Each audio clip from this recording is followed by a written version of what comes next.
Well, Afro was founded, we founded it in 1981 when we returned, Abdias and me. He had left Brazil in exile during the time of the military dictatorship, during which he was persecuted for his work against racism. And when he was in the United States, he was unable to return.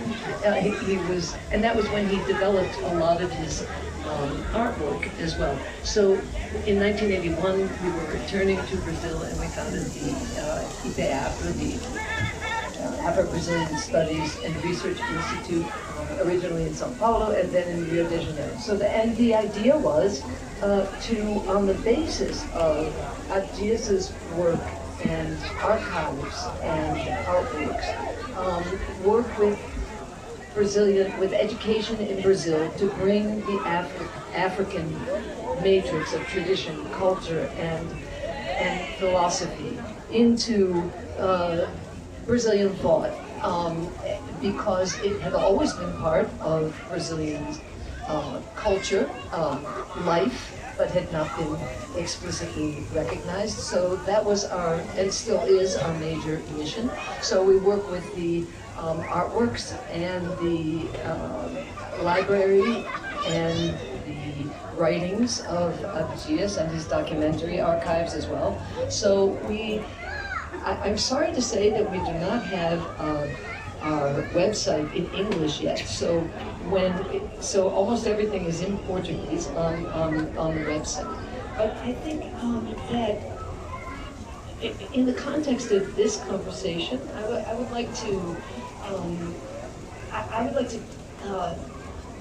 characterize the work of Ibe Afro within the concept of Quilombismo, because we do not work with Abdias's archives and artworks as a Brazilian phenomenon, but like Quilombismo, his work was Pan-African, essentially Pan-African. So the matrix of commonality that we've been speaking of, that O'Neill spoke of, that Barrett spoke of, is what really pulsates in Quilombismo. And I was listening to David Scott in his consideration of Walter Rodney's classic, How Europe Underdeveloped Africa, and he was questioning the idea of revolutionary change in Rodney's work.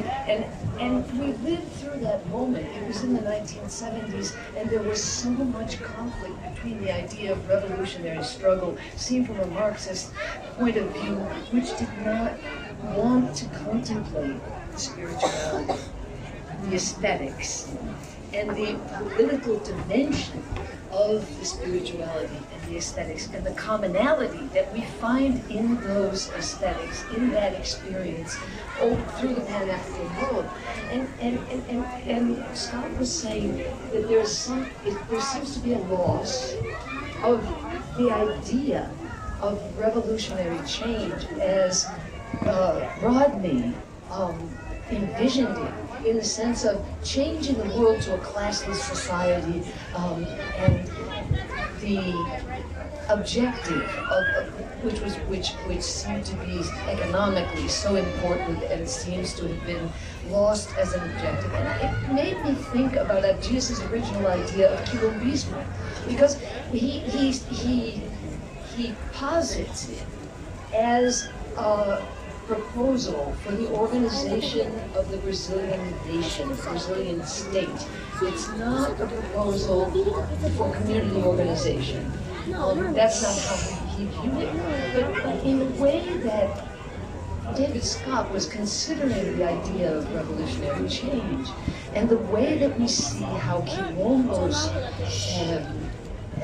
which by the way is a Quimbundo word, how the Quilombo tradition is a tradition of building freedom in community,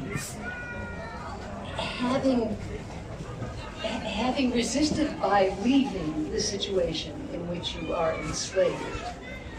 It makes me think of how aesthetics, philosophy, spirituality really anchor that kind of proposal and the local experience in each of our common experiences within the Pan-African tradition of resistance can be seen as a foundation of freedom. And so I think maybe the revolutionary ideal is still there. And in that spirituality, in that African and indigenous spirituality, is the solution for the world's problem right now, which is how to save our Mother Earth. And so it seems to me that the revolutionary ideal is right there in Quilombismo. And it made me feel very hopeful. And the other thing I wanted to do, if I have taking too much time, is that in the book I find several incredible references. First of all, I think of how Abdias would be moved and joy, just full of joy in seeing Quilombo and the Quilombismo, the idea, in essays by someone of the name of Nguyen Pham, probably Vietnamese. Yes, a Vietnamese author. Together with Jan Casimir, in this panorama of world thought, because I think that the idea of Quilombismo is precisely that. It's that harnessing of a spirituality that can save the world, the earth. And the other thing I wanted to mention is Beatriz Nascimento, whose poems open and close the book, and whose essay, The Concept of Quilombo and Black Cultural Resistance, I believe it was first published in the anthology that you mentioned that I organized, which was the 4-volume Sankofa collection. And the Alcadelia Lucia, which is commented on by Bonaventure Beijing in his essay, Alcadelia Lucia as Utopia Realized, Quilombo and Quilombismo in and of the present continuous. Alcadelia Lucia is an organization, Quilombo. It's a present-day urban Quilombo in São Paulo, run by the first Black trans woman to be elected to public office as state deputy, and she runs this. Aparelho Luzia comes from the reference to Luzia, whose image is composited from dozens of skulls, pre-Columbian skulls that were researched in Brazil. It took a long time for them to actually do the research, but when they finally did, what they found was that the earliest pre-Columbian societies in Brazil, and this is true of the Americas, were African people looking like Africans, because the computer technology was able to see from the skulls, to abstract from the skulls, the looks of the person's face. What they could not do was the hair. So Lucia and her male counterpart were done from composites of these, and it became very clear that the first inhabitants of the Americas, as we know, the first inhabitants of the world were African people. So that is the reference for aparelha Lucia. Aparelho would be the word in Portuguese more commonly used, so they turned it into the feminine gender. And I just wanted to make mention as well, because when I hear Bardet speaking, and you speaking of the issue of gentrification, we are facing this right now in Rio de Janeiro. IPEAFRO is part of the management committee for the Valongo Wharf site, which was made human, how do we say? Patrimônio mundial. World Heritage. World Heritage. Yes, there was a World Heritage Site. Yes, the World Heritage Site. It was recognized as a World Heritage Site. It is the place in the Americas where most Africans, enslaved Africans, entered the American continent. And I, as an American, you can hear my accent, it always, and thank you for the work that you have done to show that to the Americans that they need to realize that they are not the only Americans. So there is very little sense, very often, not only among Americans, but that the Brazilian population contains the largest population of African descendants of enslaved Africans that entered the African diaspora. Many of them, close to 1 million, came through that particular wharf, over those stones. They were hidden, and they were revealed by an urban renewal project in which that area was supposed to be a parking lot. And in 2011, it was my husband Abdias was hospitalized in the public hospital right next to that site. And his last gesture as an African activist was to sign the petition for that parking lot to be given up so that the Valongo Wharf would be preserved. And now we have, among other Black organizations and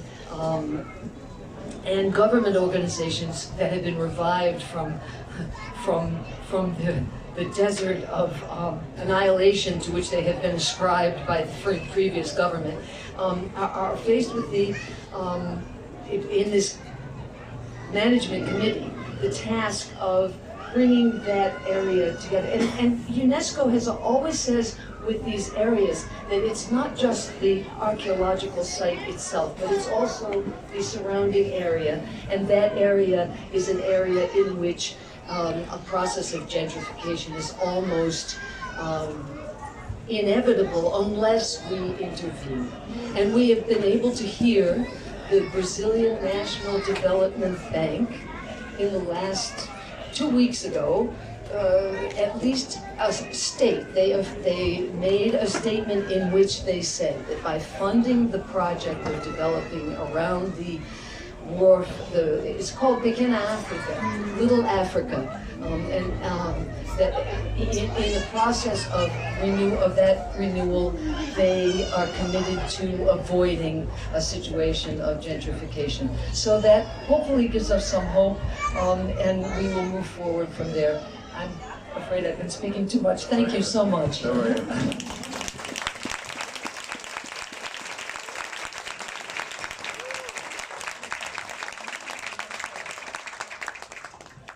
So I think in the book we have a conversation between Jose Dinanapape and Juliana M. Strever.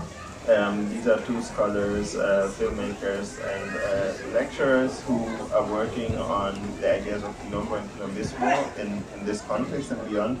And during the conversation, I think there was also the mention of ongoing excavations on the Quilombo de Palmares, so one of the biggest quilombos that I think in history in Brazil, that only now are they beginning to actually find archaeological evidence to kind of understand the scale of this area, which was much larger than some European countries today.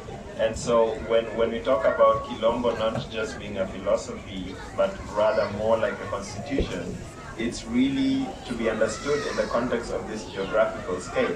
So this was not really just about forming a community, it was about forming a constitution upon which geographical entity could be built potentially. So that the issue of scale is very important to understand here, because it's not just about community in the sense of everybody within that community knows each other. It's about a much larger project where people are able to enter and exit considering the way that that community is constituted and how it comes together, and coming with a willingness to engage with the history and the constitution of that space as it is.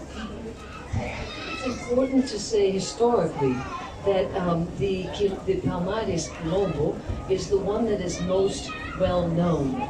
But the fact is that Brazilian colonial history, during the whole of Brazilian colonial history, up to the time of abolition, there were always Quilombo communities covering the whole territory in all of the areas where from the moment that the first African set foot in diaspora, there has always been resistance. So that is important. But the Quilombo, the Palmares Quilombo itself was actually composed of many, many different Quilombo communities, and over an area that covers today, the present day states of Pernambuco and Alagoas, a good deal of them, and certainly is larger than Holland, as far as I know.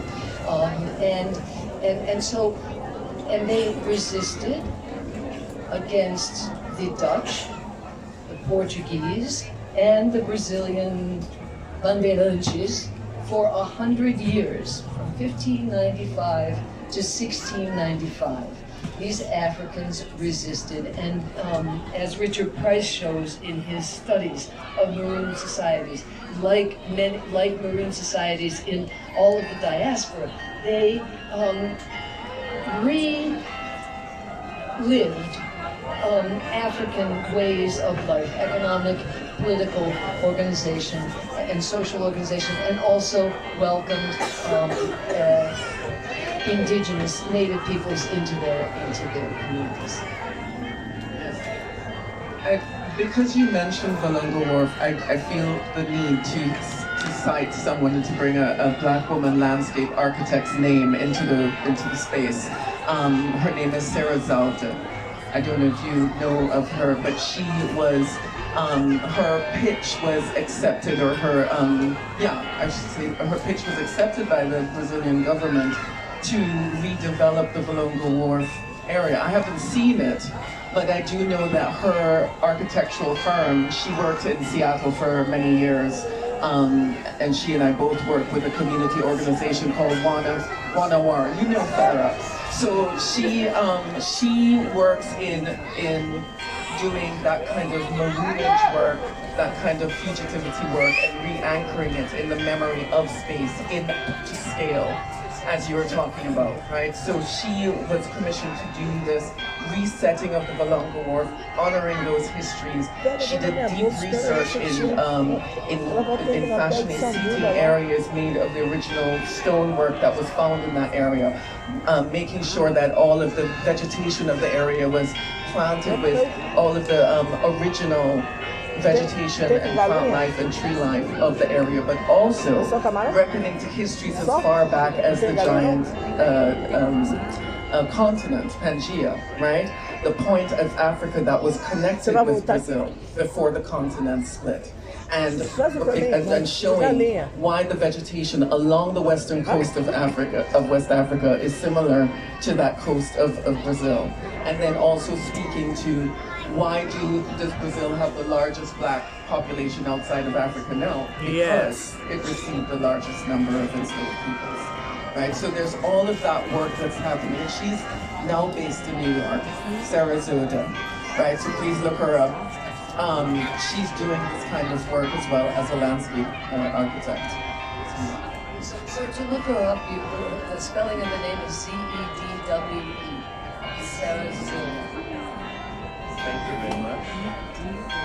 Can you hear me? Yeah. So before I give our panelists the opportunity to recite some closing words, I'd just like to remind everyone that the book, Quilombismo, the reader, is out now. You can acquire your copy either here, and the book is published by Archive Books, who are long-time partners in they are partners in publishing and have worked long and hard to bring this book to you by the time the exhibition opened. The book has been beautifully designed, so the book is not just about the content, it's also about the haptics. You know, it feels good, it looks good, it's a really beautiful book. And it costs 21 euros, so you can acquire a book here, and from tomorrow you also have the possibility of acquiring it online via the Hakabi website. And so now back to our panelists to give us some closing remarks with regard to Quilombismo and the relationships that we've spoken about, the bridges that are now being connected and made, the translations that are now occurring. What do you think about these conversations, of what these conversations can do, not just to proliferate the idea of philosophy of Quilombismo, but also to help us in our respective fields to understand the very complex histories that we're addressing in this book: art, historical, political, economic, social, and constitutive for the many societies to come from. So maybe just closing remarks on that part. Let's start. Sure. I think I'm going to actually answer it coming more from personal experience, and I'm being very specific with personal experience of being here for this opening, for this event, for the exhibition installation, for being part of the whole process of this book, understanding more about the philosophy, and for me, I'm admitted cynic in terms of you didn't drive me so fast. I'm an admitted cynic when it comes to the aspects of connectivity between people of African descent. And I'm going to be very honest, because I've always thought that the assumption that we will immediately feel that connection can be somewhat of a fallacy in lived reality. But I came here with no expectation, with no anticipation, with no I came here to work. Right? But I think that one of the important things that this redubbed, renewed institution has done has been to actually create that kind of collective that connection with me and the people that I've been able to interact working on the project from Senegal, Ghana, various countries that we hearken from. I have been surprised and felt very, very, I've been surprised at feeling connected here. And I've been surprised, and it's, I might get emotional. It's been actually a little bit heartwarming, because I know that it's not just going to a place and going to a space or going at a particular time. It has to be that thing that we see when we see each other. You're talking about when we see people who understand. We might not know each other, we might not have had that, any knowledge of our previous lives, but we understand that lived experience. We understand, the cognitive dissonance that we feel in particular spaces and places, and it's been coming here and seeing what has been done so far has been for me a kind of confirmation of the concept and theory. So for me, it's been very, very, as I say, I'm taking it from a very personal perspective because it's been very unexpected for me, but I think that it kind of gives credence to the philosophy that this entire exhibition is based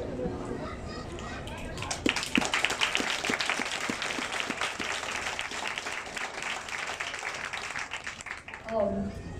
Yes, I'm glad to speak after you, because I would like to remember a person who embodies that spirit for us from Jamaica, Sheila Graham, whose project Kindred Spirits was essentially back in the 70s and 80s a proposal. She was at the time the cultural attaché of the Jamaican embassy in Washington, and her proposal was precisely an exhibition, an art exhibition that went farther than being an art exhibition, but that would cover the diaspora and bring these commonalities to our attention. And I would also like to remember a Brazilian ancestor now. I think of him as a young man in Hamburg who ran a radio station, and his name was Ramon. And I would like to give thanks for his work and give thanks through his example and that of Raza Dauta, who is still here in Berlin, I believe, to the Brazilian diaspora and the Black Brazilian diaspora outside of Brazil. So there is Ramon. What's the name of the Mama Terra? Mama Terra was his radio station. So I would like to just make that mention, and with that mention, celebrate precisely the experience that O'Neill has just brought to us as the essence of this kind of gathering, which I have been honored to participate with also at the site of Abdias in 1977 at the Second World Festival of Black and African Arts and Culture, in which there was a similar spirit. There was the colloquium and there were the cultural events, and all of it was very much, even though there were the conflicts that sometimes arise. but yes, thank you very much for this moment, and congratulations to Germany, congratulations to the Black world for this incredible edification, for this incredible victory of reopening this institution, or however close it is to the place where they got together and partitioned Africa. And today we are here observing this movement, participating in this movement. Thank you for that.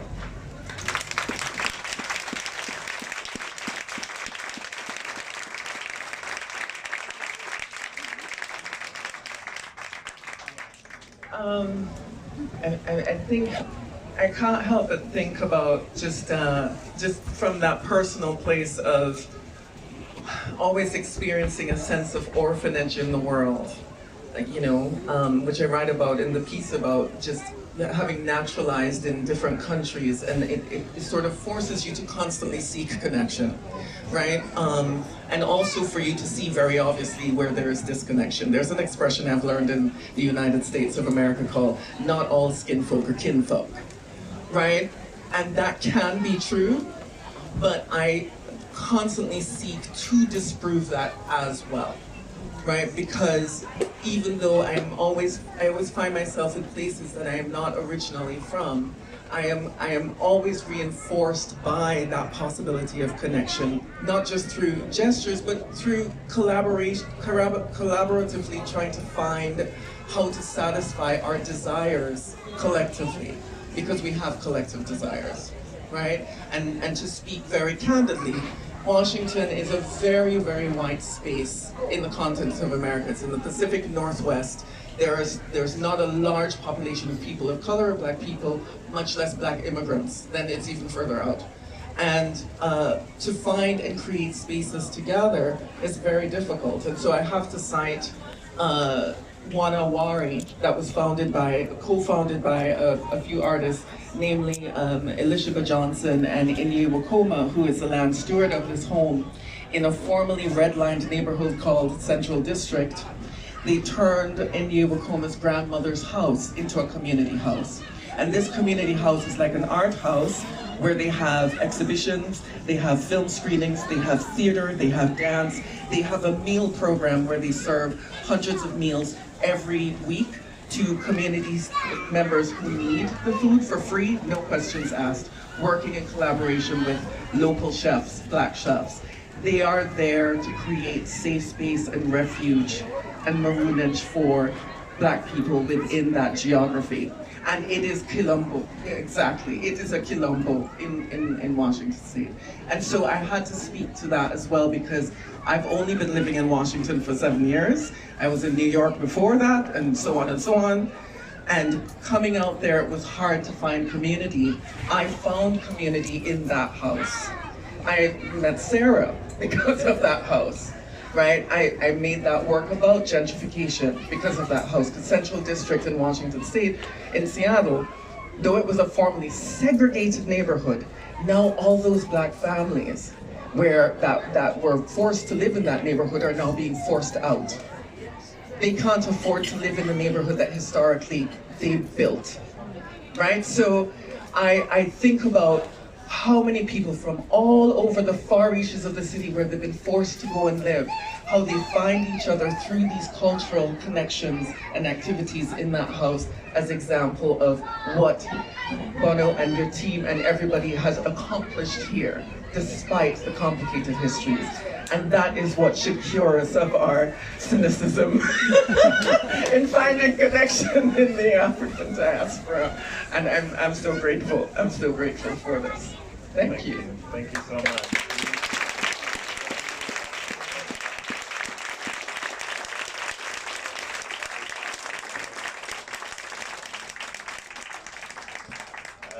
I want to say a huge thank you to my panelists and to co-authors of this book. It was many hours of